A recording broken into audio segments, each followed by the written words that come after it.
Welcome our YouTube channel GS with आंसू। दोस्तों, BPSC PT के लिए बिहार स्पेशल सेट नंबर 15 लगाते हैं, जिसमें 100 क्वेश्चन शामिल किया गया है जो बिहार के इतिहास से संबंधित है। जो लोग सीडीपीओ बिहार एसआई मेंस की तैयारी कर रहे हैं तो वो लोग भी सेट लगा सकते हैं। चलिए दोस्तों, शुरू करते हैं। पहला प्रश्न है, मगध साम्राज्य में कलिंग का सर्वप्रथम विलय किस शासक ने किया था? तो दोस्तों, मगध साम्राज्य में कलिंग का सर्वप्रथम विलय महापद्म नंद ने किया था। ऑप्शन बी हो जाएगा सही। अगला प्रश्न देखते हैं, बिहार क्षेत्र की चर्चा सर्वप्रथम किसमें मिलता है? तो दोस्तों, बिहार क्षेत्र की चर्चा सर्वप्रथम मिलता है शतपथ ब्राह्मण में। अगला प्रश्न देखते हैं, निम्नलिखित में से किस विदेशी यात्री ने बिहार की यात्रा की थी? तो दोस्तों, राइट आंसर हो जाएगा ऑप्शन डी, उपरोक्त सभी। फाहियान, हेनसांग तथा मेगास्थनीज, यह तीनों विदेशी यात्री बिहार की यात्रा किए थे।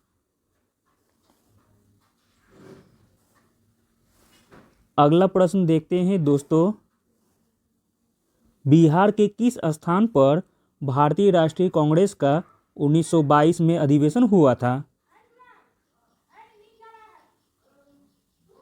तो दोस्तों, भारतीय राष्ट्रीय कांग्रेस का 1922 में अधिवेशन हुआ था गया में।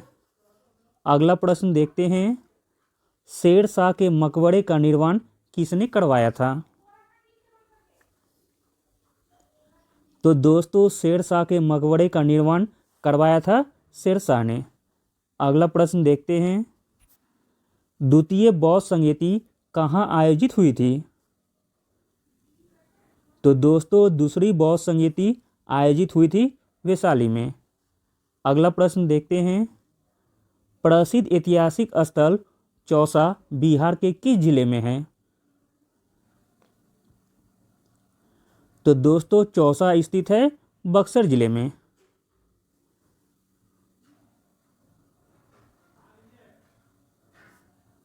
अगला प्रश्न देखते हैं दोस्तों, प्रसिद्ध स्वतंत्रता सेनानी जयप्रकाश नारायण का जन्म स्थान निम्नांकित में से कहाँ है?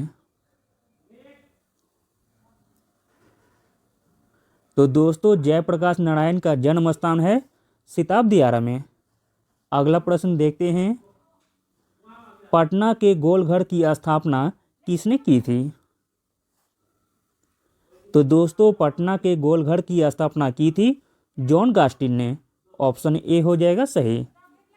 अगला प्रश्न देखते हैं दोस्तों, पूर्वी चंपारण जिले में केसरिया नामक स्थान से निम्नांकित में से किस धर्म से संबंधित पुरातात्विक साक्ष्य प्राप्त हुए हैं?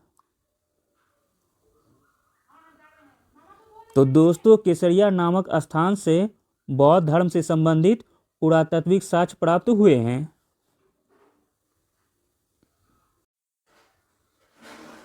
अगला प्रश्न देखते हैं दोस्तों, 1912 ईस्वी में बिहार में सर्वप्रथम कांग्रेस का अधिवेशन निम्नांकित में से कहाँ आयोजित हुआ था? तो दोस्तों, 1912 ईस्वी में बिहार में सर्वप्रथम कांग्रेस का अधिवेशन हुआ था बांकीपुर में। अगला प्रश्न देखते हैं दोस्तों, निम्नांकित में से किसका संबंध चंपारण सत्याग्रह से नहीं था? तो दोस्तों, जयप्रकाश नारायण का संबंध चंपारण सत्याग्रह से नहीं था, जबकि राजेंद्र प्रसाद, ब्रजकिशोर प्रसाद तथा अनुग्रह नारायण सिंह, यह तीनों का संबंध चंपारण सत्याग्रह से था। अगला प्रश्न देखते हैं दोस्तों, गांधी जी किसके आग्रह पर चंपारण आए थे? तो दोस्तों, गांधी जी राजकुमार शुक्ल के आग्रह पर चंपारण आए थे। अगला प्रश्न देखते हैं दोस्तों, 1942 के आंदोलन के दौरान बिहार के किस जिले को खुकिया जिला घोषित किया गया था? तो दोस्तों 1942 के आंदोलन के दौरान बिहार के सारण जिले को खुकिया जिला घोषित किया गया था। अगला प्रश्न देखते हैं, बिहार में धातु प्रस्थयुगीन अवशेष मिले हैं। तो दोस्तों बिहार में धातु प्रस्थयुगीन अवशेष मिले हैं लोरिया आरा चंपारण से, रामपुरवा चंपारण से तथा लोरिया नंदनगढ़ चंपारण से। ये तीनों जगह से मिले हैं। इस प्रकार ऑप्शन डी हो जाएगा सही, उपरोक्त सभी से।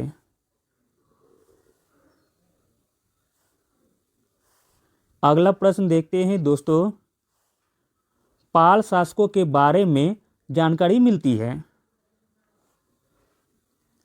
तो दोस्तों पाल शासकों के बारे में जानकारी मिलती है देवपाल के मुंगेर अभिलेख से, नारायण पाल का भागलपुर ताम्रपत्र अभिलेख से तथा महिपाल प्रथम के नालंदा एवं मुजफ्फरपुर अभिलेख से। ऑप्शन डी हो जाएगा सही, उपयुक्त सभी से।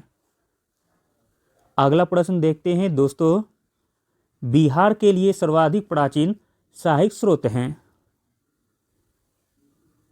तो दोस्तों बिहार के लिए सर्वाधिक प्राचीन साहित्य स्रोत हैं अथर्ववेद। अगला प्रश्न देखते हैं, बिहार में स्थित महाजनपदों के बारे में जानकारी मिलती है। तो दोस्तों बिहार में स्थित महाजनपदों के बारे में जानकारी मिलती है अंगुत्तर निकाय से। ऑप्शन बी हो जाएगा सही। अगला प्रश्न देखते हैं दोस्तों,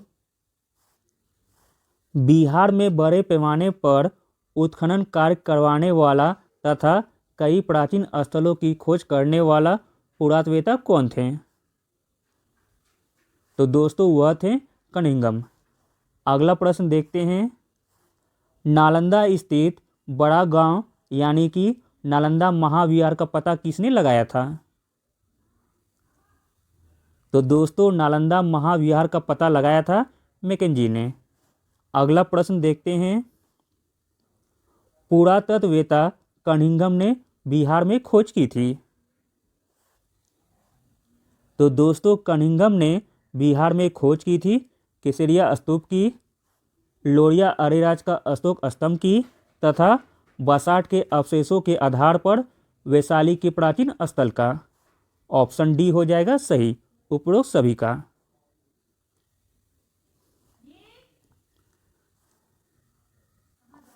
अगला प्रश्न देखते हैं दोस्तों, विदेह के राजा जनक ने निक्ष या स्वर्ण या सतनाम उपहार में दिए, यह कहाँ वर्णित है?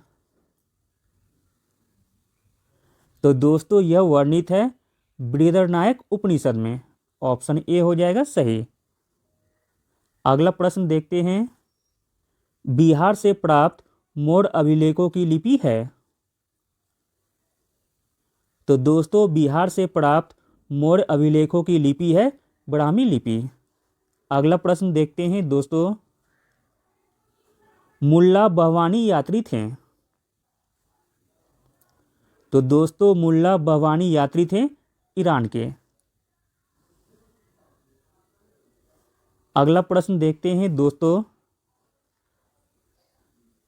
अवसर या गया से एक मंदिर का भग्नावशेष प्राप्त हुआ है, इसके दीवारों पर कथा दृश्य अंकित है। तो दोस्तों इसके दीवारों पर कथा दृश्य अंकित है रामायण के। अगला प्रश्न देखते हैं, बिहार में आदि मानव की उपस्थिति के आरंभिक साक्ष्य कहाँ से प्राप्त हुए हैं? तो दोस्तों बिहार में आदि मानव की उपस्थिति के आरंभिक साक्ष्य प्राप्त हुए हैं मुंगेर एवं नालंदा से। अगला प्रश्न देखते हैं दोस्तों, बिहार में चिरांद जो कि सारण जिले में है एवं चेचर जो कि वैशाली में है, किस युग के अवशेष प्राप्त हुए हैं?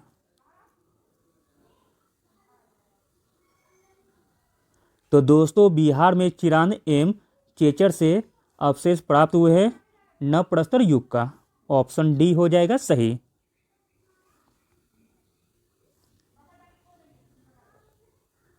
अगला प्रश्न देखते हैं दोस्तों, बिहार में ताम्रप्रस्तर युग के परवर्ती चरण के अवशेष कहाँ से प्राप्त हुए हैं?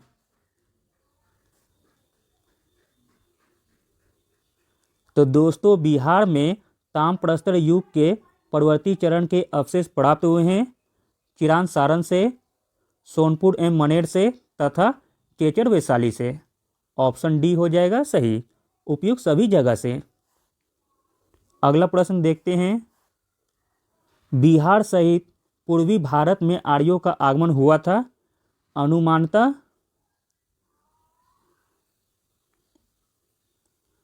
तो दोस्तों बिहार सहित पूर्वी भारत में आर्यों का आगमन हुआ था अनुमानतः उत्तर वैदिक काल में।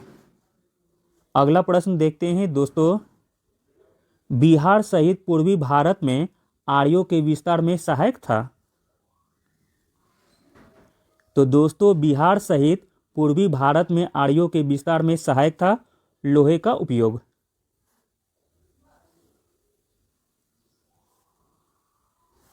अगला प्रश्न देखते हैं दोस्तों, श्रुति तथा किंवदंती के अनुसार महाभारत युद्ध के समय बिहार में दो मुख्य राज्य कौन कौन से थे? तो दोस्तों वह मुख्य राज्य थे मगध तथा विदेह। ऑप्शन ए हो जाएगा सही। अगला प्रश्न देखते हैं, वेद के किस ग्रंथ में बिहार के विदेह राज्य में आर्यों के आगमन तथा निवास का साक्ष्य विवरण मिलता है?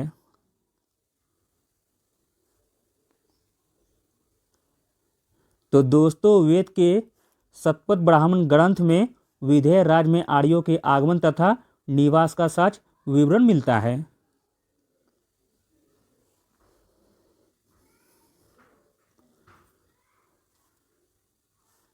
अगला प्रश्न देखते हैं दोस्तों,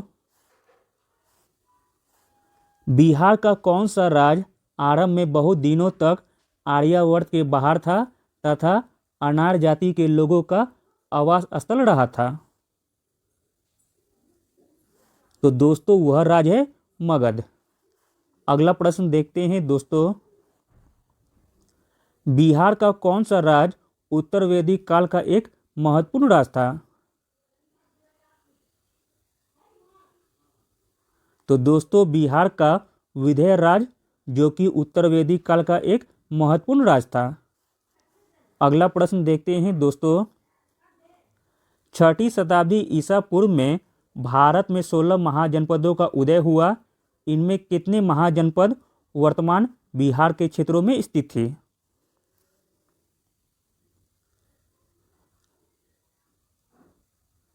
तो दोस्तों इनमें 3 महाजनपद वर्तमान बिहार के क्षेत्रों में स्थित थे। ऑप्शन बी हो जाएगा सही।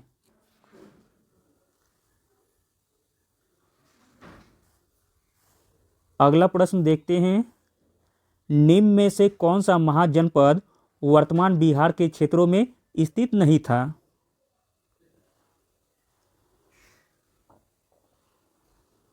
तो दोस्तों वह जनपद है वश जो कि वर्तमान बिहार के क्षेत्र में स्थित नहीं था, जबकि मगध, वज्जी तथा अंग यह तीनों बिहार के क्षेत्र में स्थित है। अगला प्रश्न देखते हैं, बिहार के किन क्षेत्रों में अंग महाजनपद स्थित था? तो दोस्तों अंग महाजनपद स्थित था भागलपुर एवं मुंगेर में। अगला प्रश्न देखते हैं, अंग महाजनपद की राजधानी थी? तो दोस्तों अंग महाजनपद की राजधानी थी चंपा। अगला प्रश्न देखते हैं, बिहार के पटना तथा गया का जिला किस महाजनपद में सम्मिलित था? तो दोस्तों बिहार के पटना तथा गया का जिला मगध महाजनपद में सम्मिलित था।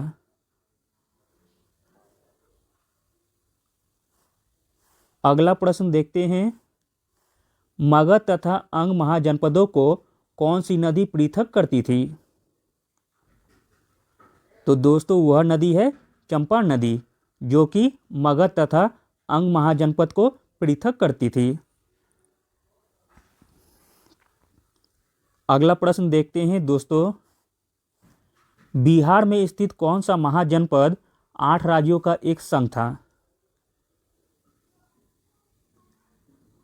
तो दोस्तों बिहार में स्थित वज्जी महाजनपद 8 राज्यों का एक संघ था। अगला प्रश्न देखते हैं दोस्तों, वज्जी संघ में कौन सा राज्य सम्मिलित नहीं थी? तो दोस्तों वज्जी संघ में चेदी राज्य सम्मिलित नहीं थी, जबकि विंध्य, ज्ञात्रक तथा लिच्छवी यह तीनों राज्य वज्जी संघ में सम्मिलित थी। अगला प्रश्न देखते हैं, वज्जी संघ की राजधानी थी? तो दोस्तों वज्जी संघ की राजधानी थी वैशाली। अगला प्रश्न देखते हैं, बिहार के भागों में स्थित कौन सा महाजनपद में गणतंत्र था? तो दोस्तों बिहार के भागों में वज्जी महाजनपद में गणतंत्र था। अगला प्रश्न देखते हैं दोस्तों, ईसा पूर्व 6वीं सदी में विश्व की प्रथम गणतंत्रात्मक व्यवस्था कहाँ थी? तो दोस्तों ईसा पूर्व 6वीं सदी में विश्व की प्रथम गणतंत्रात्मक व्यवस्था थी वैशाली में। अगला प्रश्न देखते हैं, प्राचीन भारत के 16 महाजनपदों में एक था?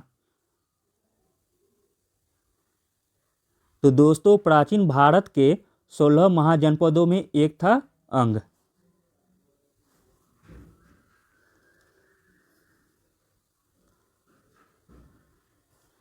अगला प्रश्न देखते हैं दोस्तों, महाजनपद युग में पावापुरी किसकी राजधानी थी? तो दोस्तों पावापुरी राजधानी थी मल्ल गणराज्य की।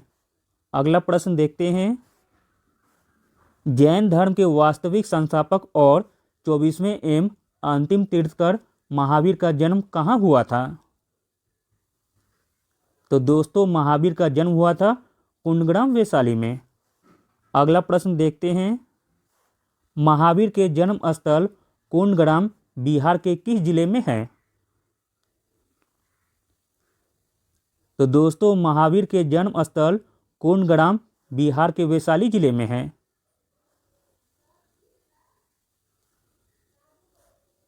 अगला प्रश्न देखते हैं दोस्तों, महावीर स्वामी की माता त्रिशिला राजकुमारी थी? तो दोस्तों महावीर स्वामी की माता त्रिशिला राजकुमारी थी लिच्छवी की। अगला प्रश्न देखते हैं, महावीर स्वामी ने अपना अंतिम उपदेश दिया था?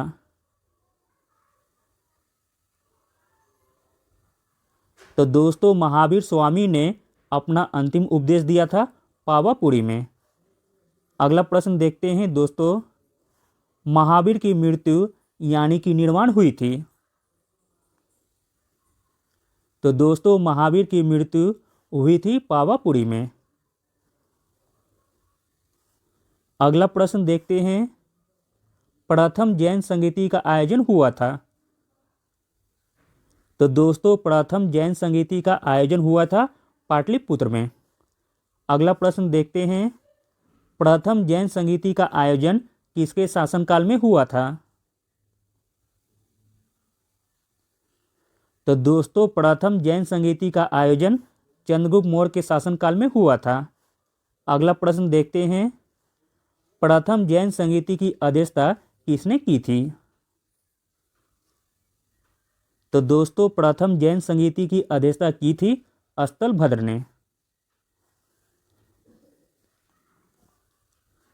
अगला प्रश्न देखते हैं दोस्तों, प्रथम जैन संगीति का आयोजन पाटलिपुत्र में हुआ था, जिसमें कार्य हुए थे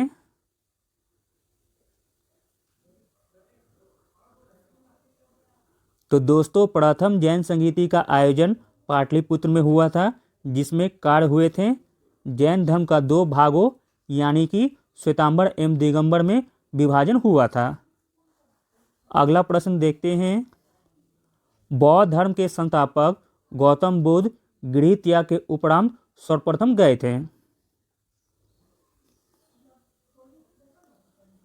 तो दोस्तों बौद्ध धर्म के संस्थापक गौतम बुद्ध गृहत्याग के उपरांत सर्वप्रथम गए थे वैशाली के समीप अलारकराम के आश्रम में।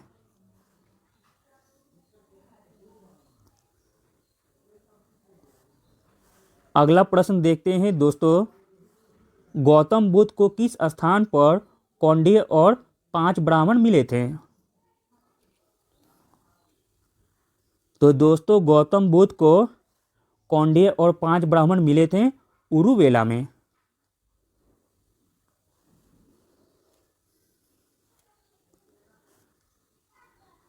अगला प्रश्न देखते हैं दोस्तों, गौतम बुद्ध को किस नदी के किनारे ज्ञान की प्राप्ति हुई थी? तो दोस्तों गौतम बुद्ध को निरंजना नदी के किनारे ज्ञान की प्राप्ति हुई थी। अगला प्रश्न देखते हैं दोस्तों, राजगीर में आयोजित प्रथम बौद्ध संगीति में कौन से कार्य हुए थे? तो दोस्तों राजगीर में आयोजित प्रथम बौद्ध संगीति में कार्य हुए थे बुद्ध की शिक्षाओं का संकलन सूत और विनय पिटक में हुआ था।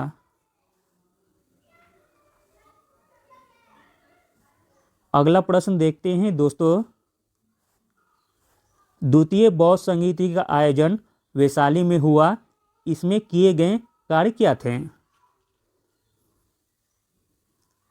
तो दोस्तों द्वितीय बौद्ध संगीति का आयोजन वैशाली में हुआ, इसमें कार्य किए गए थे बौद्ध धर्म 2 भागों यानी कि अष्टावी और महासंघिक के रूप में विभाजित हुआ था।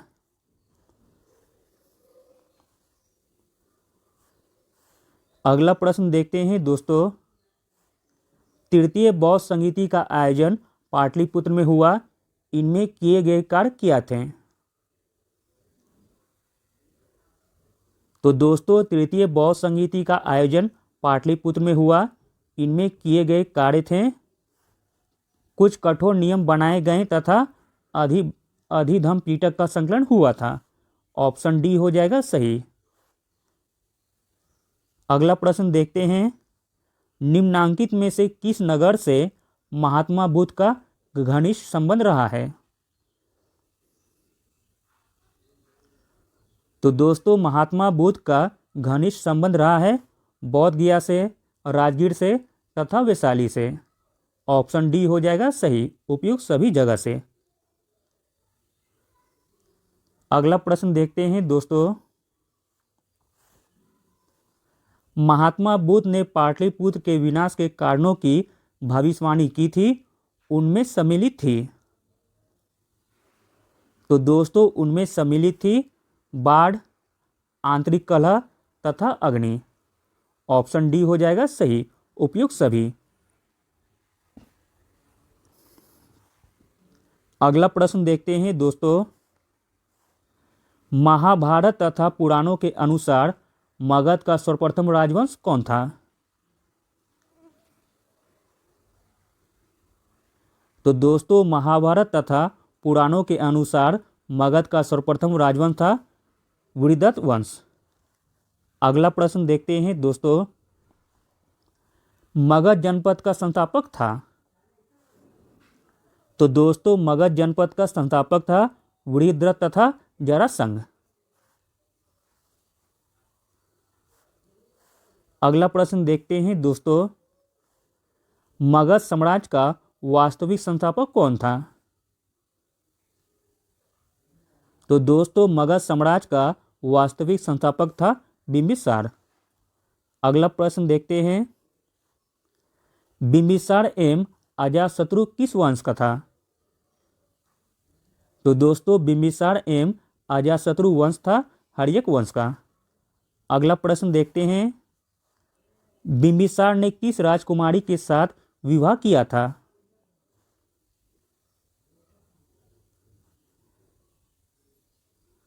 तो दोस्तों बिंबिसार ने विवाह किया था कौशला देवी से, चेलना से तथा खेमा से।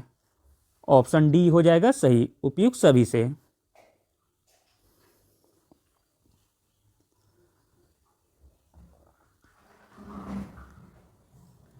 अगला प्रश्न देखते हैं दोस्तों, बिंबिसार ने ब्रह्मदत्त को पराजित कर कौन सा राज्य जीता था? तो दोस्तों बिम्बिसार ने ब्रह्मदत्त को पराजित कर अंगराज्य जीता था। अगला प्रश्न देखते हैं, हर्यक वंश का दूसरा शासक कौन था? तो दोस्तों हर्यक वंश का दूसरा शासक था अजातशत्रु। अगला प्रश्न देखते हैं दोस्तों, राजगीर में दुर्ग तथा स्तूप की स्थापना किस मगध शासक ने की थी? तो दोस्तों राजगीर में दुर्ग तथा स्तूप की स्थापना अजातशत्रु ने की थी। अगला प्रश्न देखते हैं दोस्तों, वज्जी संघ के लिच्छवियों को पराजित करने वाला मगध का शासक कौन था? तो दोस्तों वज्जी संघ के लिच्छवियों को पराजित करने वाला मगध का शासक था अजातशत्रु। अगला प्रश्न देखते हैं दोस्तों, अजातशत्रु के साथ प्रेम संबंध के लिए चर्चित नर्तकी आम्रपाली कहाँ की थी? तो दोस्तों आम्रपाली थी वैशाली की। अगला प्रश्न देखते हैं दोस्तों, अजातशत्रु ने किस राज्य के साथ युद्ध में प्रथम रत्नमसूल तथा महाशिलाकंठक नामक हथियारों का प्रयोग किया था?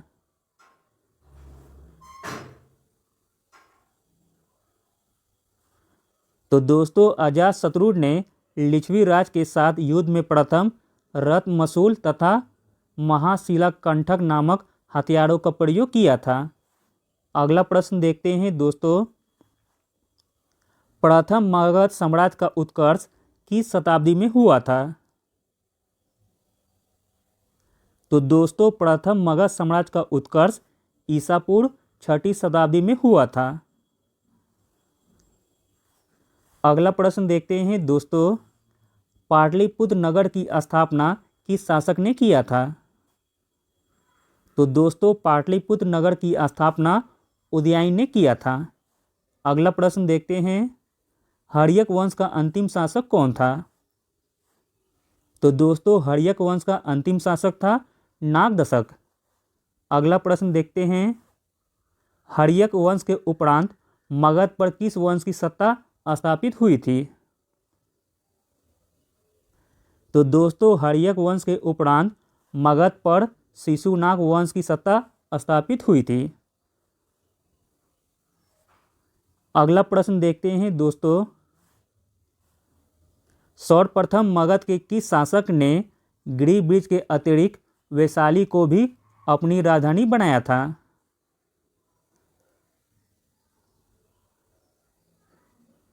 तो दोस्तों मगध का वह शासक था शिशुनाग, जिसने कि गिरि ब्रिज के अतिरिक्त वैशाली को भी अपनी राजधानी बनाया था। अगला प्रश्न देखते हैं, द्वितीय बौद्ध संगीति का आयोजन किसके शासनकाल में हुआ था? तो दोस्तों द्वितीय बौद्ध संगीति का आयोजन कालाशोक के शासनकाल में हुआ था। अगला प्रश्न देखते हैं, द्वितीय बौद्ध संगीति का आयोजन कहाँ हुआ था? तो दोस्तों द्वितीय बौद्ध संगीति का आयोजन हुआ था वैशाली में।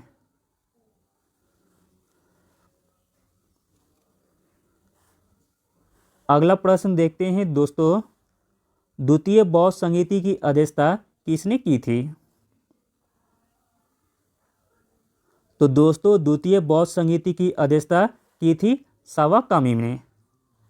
अगला प्रश्न देखते हैं, मगध के किस शासक को कली का अंश यानी कि परशुराम अवतार, क्षत्रियों का नाशक, सर्व छत्रांतक, एम छत्र और एकरांत कहा गया है? तो दोस्तों मगध का वह शासक है महापद्म नंद, जिसे कि कली का अंश, परशुराम अवतार, क्षत्रियों का नाशक, सर्व छत्रांतक, एम छत्र और एकराट कहा गया है। अगला प्रश्न देखते हैं दोस्तों, प्रथम बौद्ध संगीति का आयोजन किसके शासनकाल में हुआ था? तो दोस्तों प्रथम बौद्ध संगीति का आयोजन अजातशत्रु के शासनकाल में हुआ था। अगला प्रश्न देखते हैं दोस्तों, प्रथम बौद्ध संगीति का आयोजन कहाँ हुआ था? तो दोस्तों प्रथम बौद्ध संगीति का आयोजन हुआ था राजगीर में। अगला प्रश्न देखते हैं, प्रथम बौद्ध संगीति की अध्यक्षता किसने की थी? तो दोस्तों प्रथम बौद्ध संगीति की अध्यक्षता की थी महाकश्यप ने। अगला प्रश्न देखते हैं, मगध साम्राज्य में कलिंग का विलय सर्वप्रथम किया था? तो दोस्तों मगध साम्राज्य में कलिंग का विलय सर्वप्रथम किया था महापद्म नंद ने। अगला प्रश्न देखते हैं दोस्तों, निम्नलिखित में से मगध का कौन सा राजा सिकंदर महान का समकालीन था?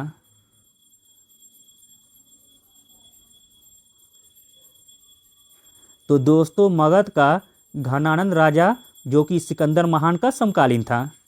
अगला प्रश्न देखते हैं दोस्तों, चंद्रगुप्त मौर्य ने मगध की सत्ता किसकी सहायता से प्राप्त की थी?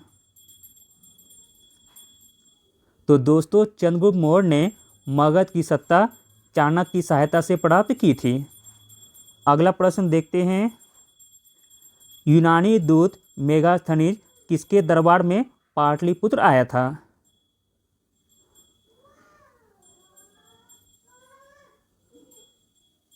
तो दोस्तों यूनानी दूत मेगास्थनीज चंद्रगुप्त मौर्य के दरबार में पाटलिपुत्र आया था। अगला प्रश्न देखते हैं दोस्तों, मेगास्थनीज का पाटलिपुत्र आगमन कब हुआ था? तो दोस्तों मेगास्थनीज का पाटलिपुत्र आगमन हुआ था 315 ईसा पूर्व में। अगला प्रश्न देखते हैं दोस्तों, चंद्रगुप्त मौर्य के दरबार में मेगास्थनीज को भेजने वाला शासक कौन था? तो दोस्तों चंद्रगुप्त मौर्य के दरबार में मेगास्थनीज को भेजने वाला शासक था सेल्यूकस निकेटर। अगला प्रश्न देखते हैं, किस शासक के शासनकाल के समय मगध में 12 वर्षों का भीषण अकाल पड़ा था?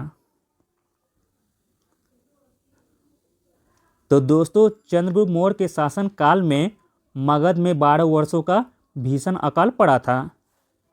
अगला प्रश्न देखते हैं दोस्तों, चंद्रगुप्त मौर्य का प्रधानमंत्री कौन था? तो दोस्तों चंद्रगुप्त मौर्य का प्रधानमंत्री था चाणक्य।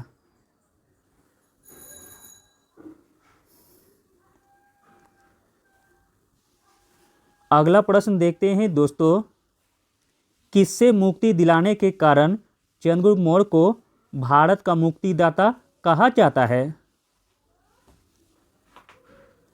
तो दोस्तों यूनानियों से मुक्ति दिलाने के कारण चंद्रगुप्त मौर्य को भारत का मुक्तिदाता कहा जाता है। अगला प्रश्न देखते हैं दोस्तों, वह स्रोत जिसमें पाटलिपुत्र के प्रशासन का वर्णन उपलब्ध है वह कौन सा है? तो दोस्तों वह है इंडिका। अगला प्रश्न देखते हैं दोस्तों, मेगास्थनीज की पुस्तक का नाम क्या है? तो दोस्तों मेगास्थनीज की पुस्तक का नाम है इंडिका। अगला प्रश्न देखते हैं दोस्तों, पाटलिपुत्र की शासन व्यवस्था का विस्तृत वर्णन किस विदेशी यात्री के वृत्तांत में मिलता है? तो दोस्तों पाटलिपुत्र की शासन व्यवस्था का विस्तृत वर्णन मेगास्थनीज यात्री के वृत्तांत में मिलता है। अगला और अंतिम प्रश्न देखते हैं दोस्तों, चंद्रगुप्त मौर्य के उपरांत मौर्य साम्राज्य का शासक बना?